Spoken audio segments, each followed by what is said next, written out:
Um código oculto na Última Ceia de Da Vinci foi decifrado por inteligência artificial. E o que ela encontrou sob a tinta é algo que não deveria existir. Nenhum outro artista do Renascimento demonstrou tanto interesse pelo mundo natural e pelo ambiente ao seu redor. Durante 5 séculos, este mural foi estudado, digitalizado, restaurado e fotografado até ao nível da molécula.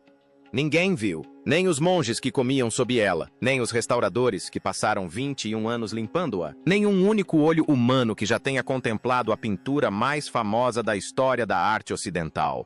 Da Vinci faz parte de uma longa linhagem de artistas que nos ensinaram, desde os antigos egípcios até os primeiros cristãos e tibetanos, que a arte é um meio. Então, uma rede neural treinada com a própria caligrafia de Leonardo leu algo sob a superfície. E uma vez que você sabe o que está escrito, não consegue mais desver. Pensamentos ocultos. Leonardo da Vinci não confiava ao mundo o que havia dentro de sua mente.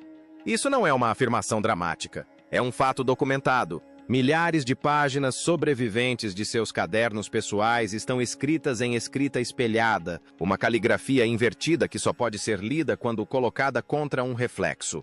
Acadêmicos debatem há séculos o porquê. Alguns dizem que era por conveniência, já que ele era canhoto e não queria borrar a tinta. Outros afirmam que havia algo mais profundo por trás disso. Eis a questão. Seus cadernos não estavam simplesmente invertidos. Eram camadas de taquigrafia inventada, abreviações codificadas e desenhos geométricos tão enigmáticos que os pesquisadores ainda os decifram 5 séculos depois. Este era um homem que enterrava ideias como outras pessoas trancavam portas, e ele tinha todos os motivos para isso. Leonardo viveu numa época em que a Igreja Católica detinha a autoridade quase absoluta sobre o conhecimento. Pensar de forma independente e questionar as escrituras podia ser fatal. Galileu seria posteriormente colocado em prisão domiciliar por sugerir que a Terra girava em torno do Sol. Giordano Bruno seria queimado vivo por propor ideias semelhantes. E Leonardo, já alvo de rumores por seu estilo de vida pouco convencional e sua obsessão implacável por como o mundo realmente funcionava, sabia exatamente o preço de dizer algo errado em voz alta. Então, ele não disse em voz alta. Ele pintou. E tudo o que ele pintou deveria permanecer oculto até que uma mente ainda não nascida viesse procurá-lo. A técnica. Quando Leonardo começou a trabalhar em A Última Ceia, em 1495, na igreja de Santa Maria delle Grazie, em Milão, tomou uma decisão que intrigou seus contemporâneos. Em vez de usar o afresco tradicional, que consiste em aplicar pigmento sobre o gesso úmido, para que a tinta se fixe permanentemente na parede, ele inventou seu próprio método. Misturou tinta a óleo e têmpera e a aplicou sobre o gesso seco. O resultado foram cores mais ricas e detalhes mais precisos, mas a tinta começou a deteriorar-se quase imediatamente. Em poucas décadas, o mural já estava descascando da parede. Durante séculos, os historiadores da arte descartaram isso como um dos raros fracassos de Leonardo. Mas é aqui que a coisa fica estranha. O que quase ninguém menciona é que sua técnica incomum criou, acidentalmente, algo que um afresco tradicional jamais conseguiria. Camadas. Múltiplas camadas físicas distintas de tinta sobrepostas, de modo que as marcações em uma superfície inferior ficariam completamente invisíveis vistas de cima. Uma mensagem escrita no gesso e depois pintada por cima ficaria oculta não apenas de observadores casuais, mas de todos os restauradores, estudiosos e técnicos de radiologia que trabalham com equipamentos antigos. Pense na lógica disso. Se você quisesse escrever algo que pudesse lhe custar a vida caso alguém visse, mas também quisesse que sobrevivesse tempo suficiente para que alguém eventualmente lesse, você precisaria de 2 coisas. Uma superfície que ninguém pensaria em raspar e um método para ocultar o texto que não fosse detectado por nenhuma ferramenta existente na sua época. A técnica de Leonardo, seja por planejamento ou por acaso, proporcionou ambas as coisas. Durante 5 séculos, o mural permaneceu naquela parede do refeitório. Monges faziam suas refeições sob ele. Soldados napoleônicos usaram a sala como estábulo. Em agosto de 1943, bombas aliadas arrasaram o claustro ao redor, e apenas uma estrutura protetora de sacos de areia impediu que o mural fosse completamente destruído. Apesar de todos os olhares e instrumentos utilizados, ninguém conseguiu descobrir o que estava por baixo. Seria necessário um equipamento para finalmente revelar o que Leonardo havia escondido. Ruído ou sinal? Sejamos honestos sobre o que a ciência comprova, porque isso importa. A Última Ceia tem sido alvo de estudos científicos aprofundados desde o final do século XX, durante a histórica restauração liderada por Pinin Brambilla Barcelon, entre 1978 e 1999. Um meticuloso trabalho de 21 anos, técnicas avançadas de imagem, incluindo reflectografia infravermelha e análise de raios-x. O que está acontecendo em laboratórios como o de Rossi é o próximo passo lógico, alimentar. Esses scans de alta resolução existentes em sistemas modernos de reconhecimento de padrões por IA, treinados especificamente na escrita espelhada de Leonardo e no vocabulário codificado de seu caderno, em vez de inventar a tecnologia de imagem, aplicando um novo olhar a dados já disponíveis. A tecnologia está operacional. A única peça que faltava até agora era a rede neural capaz de distinguir a escrita intencional de 5 séculos de danos no gesso.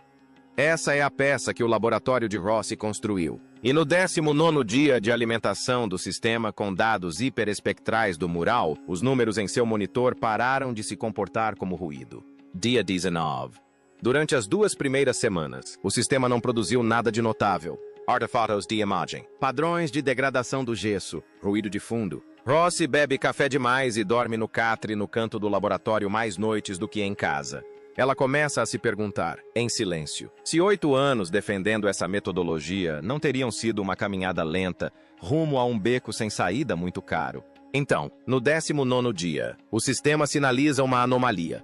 Um conjunto de marcas tênues em uma seção da parede diretamente atrás de Jesus. A mesma mancha escura que ela vinha observando há semanas, convencida de que havia algo ali, mas incapaz de provar. Não eram pinceladas, nem rachaduras no gesso. Algo completamente diferente. AI. A classifica as marcas com 67% de probabilidade de serem escritas intencionais em vez de deterioração aleatória. Esse número pisca em vermelho em seu monitor. 67% não é conclusivo, mas o suficiente para iniciar uma discussão acalorada. Rossi pega o telefone e liga para Marco Ferretti. A discussão. Ferretti, o especialista sênior em imagens da equipe, chega ao laboratório de Florença antes do amanhecer. Ele dá uma olhada na área sinalizada e cruza os braços. É fluorescência, diz ele secamente. Depósitos minerais infiltrando-se no gesso. Ele já viu isso centenas de vezes em afrescos deteriorados por toda a Itália. Não significa nada. Rossi discorda. Ela exibe uma comparação na tela dividida. As marcações sinalizadas ao lado de uma amostra da escrita espelhada de Leonardo, extraída do Códice Arundel.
Os padrões curvos são desconfortavelmente semelhantes. O espaçamento entre as marcas é muito regular.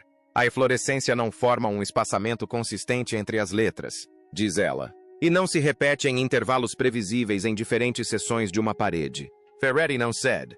Tinta de 500 anos não preserva mensagens ocultas. Estamos vendo o que queremos ver. Isso é viés de confirmação disfarçado de dados. A discussão se acalora. Um pesquisador júnior sai discretamente da sala. A equipe se divide ao meio. Metade acredita que está perseguindo fantasmas em gesso deteriorado. Metade das pessoas acredita estar diante da descoberta artística mais significativa dos últimos 100 anos. Às 3 horas da manhã, o laboratório está vazio. Rosie está sozinha. Ela acessa uma segunda digitalização de uma seção diferente da parede, uma que a IA ainda não identificou, e começa a inseri-la manualmente na rede. Seu café esfriou. A carta de rejeição de 2016 ainda está afixada acima de sua mesa, onde permanece há 8 anos. Ela não a lê. Não precisa. O monitor atualiza. Uma nova pontuação de confiança começa a ser calculada. Se isso está te impactando da mesma forma que impactou as pessoas naquele laboratório, inscreva-se agora, porque o que a IA descobrir nas próximas 72 horas é o ponto em que isso deixa de ser uma anomalia de dados. É nesse capítulo que isso deixa de ser ciência e se torna algo mais próximo de uma mensagem em uma garrafa 5 séculos atrasada, endereçada a alguém, e a IA ainda está analisando. A confiança aumenta nas 72 horas seguintes. A rede neural processa seções adicionais do mural, as regiões sombreadas sob a mesa, os arcos de pedra ao fundo, as dobras profundas nas vestes dos discípulos. E o mais notável é que o mesmo tipo de marca continua aparecendo. As formas individuais das letras começam a se resolver na tela, caracteres invertidos consistentes com a escrita espelhada de Leonardo. O sistema as compara com amostras de sua caligrafia conhecidas do Códice Arundel, e a taxa de correspondência continua aumentando. Palavras isoladas começam a emergir do ruído visual. Ombra, sombra. Verita, verdade. Tradimento, traição. Ferretti para de argumentar. Ele não anuncia que está convencido. Ele simplesmente fica em silêncio. E esse silêncio, vindo do cético mais veemente da sala, diz a Rosie tudo o que ela precisa saber. Eles não estão analisando depósitos minerais. Estão analisando a caligrafia de Leonardo, escondida sob a pintura mais famosa da Terra. E a IA só terminou de escanear 12% da superfície, a Esperal. A IA não se limita a encontrar palavras dispersas. À medida que mais seções são processadas, os fragmentos começam a se conectar. Phrases curtas se formam, depois frases mais longas. E elas não estão dispostas aleatoriamente na parede. O sistema detecta um padrão estrutural, uma espiral que se origina na mão direita de Jesus e se expande para fora, passando por cada discípulo em sequência. A disposição segue proporções consistentes com a proporção áurea, um princípio matemático pelo qual Leonardo era notoriamente obcecado e que estava presente em todas as suas composições. As palavras não estão simplesmente escondidas na pintura. Eles estão arquitetonicamente integrados à estrutura. Eles fazem parte da geometria. A IA não está encontrando decoração. A IA está encontrando um documento. A primeira frase totalmente coerente surge na parede, diretamente atrás de Jesus. Quando o sistema a traduz do dialeto florentino arcaico de Leonardo, lê-se: toda fé se desvanece quando a luz revela a mão do homem. Rosie a lê em voz alta no laboratório. Ninguém reage imediatamente. Leva alguns segundos para que o peso da mensagem seja assimilado. A frase sugere que aquilo que as pessoas reverenciavam como divino pode, na verdade, ser uma construção humana. Que a própria fé pode se dissolver no momento em que for examinada sob a devida luz. No contexto de uma pintura que retrata o momento fundamental do sacrifício cristão, a mensagem é uma bomba silenciosa na parede de uma igreja. Mas ainda é apenas uma frase. Pode ser um pensamento isolado, um fragmento que de alguma forma se infiltrou na composição, ainda não um padrão. Então, a IA identifica a segunda inscrição. Mais mensagens. Perto da sombra de Judas Iscariotes, a rede revela outra frase na escuridão. Quem se alimenta da verdade não se trai. Uma terceira aparece sob Pedro. A força sem entendimento é cega. Perto de Tomé, o apóstolo que duvidou da ressurreição até tocar as feridas com as próprias mãos, outra frase se resolve. Questionar não é pecado, mas o caminho para a clareza. Cada mensagem está ligada a um discípulo específico. Cada uma reformula a identidade bíblica dessa figura através de uma lente de razão e ceticismo, em vez de fé. E essas mensagens não soam como ataques à religião, soam como convites, desafios ao observador para pensar, não apenas para crer. Leonardo está incorporando toda uma estrutura filosófica na própria pintura, uma visão de mundo que coloca a investigação humana em pé de igualdade com a revelação religiosa. Agora, reflita sobre isso por um instante, porque esta é a parte que realmente paralisou a sala. 250 anos depois de Leonardo ter largado o pincel, Voltaire escreveria sobre a liberdade de pensamento. Diderot compilaria a Enciclopédia, o grande monumento à razão sobre a revelação. Rousseau, Hume e Kant remodelariam os fundamentos intelectuais do mundo ocidental e arrastariam a civilização europeia para o iluminismo. Tudo o que esses homens defendiam, tudo o que o iluminismo lutou para estabelecer, Leonardo já havia escrito, codificado, escondido na parede de um refeitório em 1497, quando eles ainda estavam a um quarto de milênio de nascer. Leonardo não estava à frente de seu tempo. Ele operava em um século completamente diferente. E a IA acaba de extrair as evidências da tinta. Vindicação. As mãos de Rossi tremem, não de medo, mas de algo mais próximo da adrenalina misturada com incredulidade. Ela estudou a obra desse homem por 22 anos. 22 anos de artigos, palestras em conferências e pedidos de financiamento argumentando que a arte de Leonardo continha camadas de significado que a pesquisa existente mal havia arranhado. Colegas chamavam suas teorias de românticas. Uma avaliação particularmente desdenhosa, de 2016, descreveu sua hipótese como imaginativa, mas sem respaldo em evidências concretas. Ela manteve aquela carta afixada acima de sua mesa por 8 anos, metade por ressentimento, metade como combustível. E agora, bem diante dela, em um monitor brilhante, as evidências se materializam letra por letra. Ela não está apenas testemunhando uma descoberta. Ela está vendo toda a sua carreira ser vindicada ou destruída, dependendo se as descobertas sobreviverem à revisão por pares. E em algum lugar no fundo da sua mente, ela também sabe que, se as traduções se confirmarem, seu nome estará prestes a ser associado a um dos anúncios mais explosivos culturalmente do século XXI. Ela ainda não sabe se isso é uma dádiva ou uma maldição. A acusação. Então, a IA descobre algo que muda completamente a atmosfera da sala. Na seção inferior direita do mural, enterrado sob múltiplas camadas de tinta perto dos pés dos discípulos, o sistema monta uma passagem mais longa. Aqueles que detêm o poder enterrarão a verdade sob pedra até que os olhos do futuro a descubram. Isso não é mais filosofia. É uma acusação direta dirigida às instituições que suprimem o conhecimento. E não parece ser dirigida aos contemporâneos de Leonardo. Ele escrevia para um público que só nasceria daqui a 500 anos. E não tinha nada a ver com a fé de que, eventualmente, alguém viria a procurá-lo. A IA acabara de lhe dar razão. Camada mais profunda. A camada mais profunda vem por último. Sob o pigmento original da túnica de Jesus, tão tênue que apenas imagens hiperespectrais de resolução máxima conseguem detectá-lo. A IA revela uma inscrição final. A verdade não pertence aos santos, mas àqueles que a buscam em silêncio. Rossi lê. O laboratório permanece imóvel. Então, o sistema faz algo que ninguém na equipe programou explicitamente.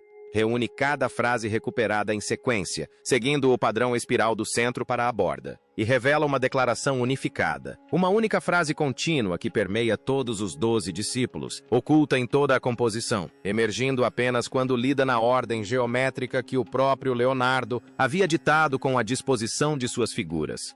A fé sem razão é o sono da verdade, e aqueles que despertarem verão o que era proibido. Rossi não solta um suspiro. Ela não fica encarando a tela em silêncio. Ela coloca a cabeça entre as mãos e ri, uma risada curta, ofegante, um pouco descontrolada.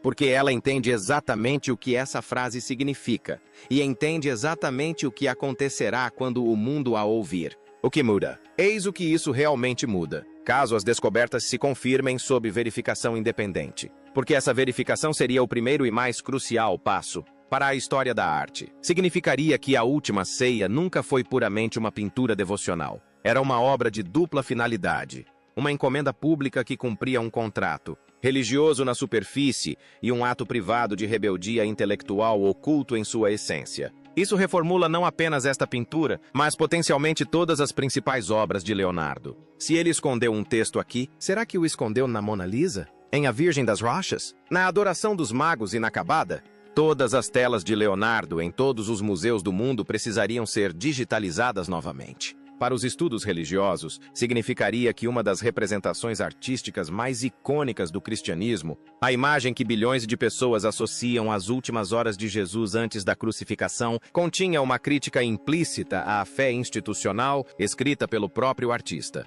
Isso não invalida o poder espiritual da pintura, mas o complica fundamentalmente. A Última Ceia não poderia mais ser lida como um simples ato de devoção. A Última Ceia pode não ser a exceção. Pode ser a primeira rachadura em uma parede cuja existência desconhecíamos. A reação. Quando as descobertas se tornam públicas, primeiro por meio de um pré-print vazado e depois por uma onda de cobertura da mídia internacional, a reação é exatamente tão caótica quanto Rossi previu. O professor James Whitfield, historiador do Renascimento em Cambridge, aparece na BBC em 48 horas. Sentado no estúdio com um paletó amarrotado que sugere que foi chamado de surpresa, ele afirma que a descoberta é a mais significativa reinterpretação de uma grande Pachoi, obra de arte desde que a análise por raios-x revelou as pinturas ocultas de Picasso. A estrutura espiral e o alinhamento da proporção áurea, diz ele ao entrevistador, tornam a deterioração aleatória essencialmente impossível como explicação. Não se obtém precisão matemática com a lixiviação de minerais. A natureza não escreve em dialeto toscano. A resposta do Vaticano vem 3 dias depois. Uma declaração cuidadosamente redigida do Pontifício Conselho para a Cultura, reconhecendo a notável conquista tecnológica, mas alertando contra conclusões precipitadas que possam deturpar o legado espiritual da arte sacra. Segundo relatos da imprensa italiana, por trás da declaração, o clima interno é consideravelmente menos diplomático. Na Praça de São Pedro, a manifestação não ocorreu em protesto contra a descoberta em si, mas sim como um apelo público por diálogo em vez de uma guerra cultural. Online, a reação foi ainda mais intensa. A hashtag Da Vinci Decoded esteve entre os assuntos mais comentados no mundo por 11 dias consecutivos. Teóricos da conspiração afirmam que as mensagens provam que Leonardo fazia parte de uma sociedade secreta. Comentaristas ateus aproveitam as descobertas como prova de que as maiores mentes da história sempre duvidaram da religião organizada. Comentaristas religiosos rebatem, afirmando que uma leitura especulativa de inteligência artificial de gesso degradado está sendo tratada como verdade absoluta, o que, segundo eles, é profundamente irônico. Fóruns de arte se enchem de traduções amadoras, a maioria delas incorretas. Por uma semana atípica, o assunto cultural mais discutido no planeta é uma pintura de 500 anos em um refeitório de igreja no norte da Itália, o Cetico. E então acontece algo que ninguém na equipe previu. Reddy, que começou como o cético mais veemente do projeto, torna-se seu defensor público mais eficaz. Em entrevista ao jornal La Repubblica, ele diz algo que corta o ruído. As pessoas têm medo porque acham que isso mina a fé, diz ele ao repórter.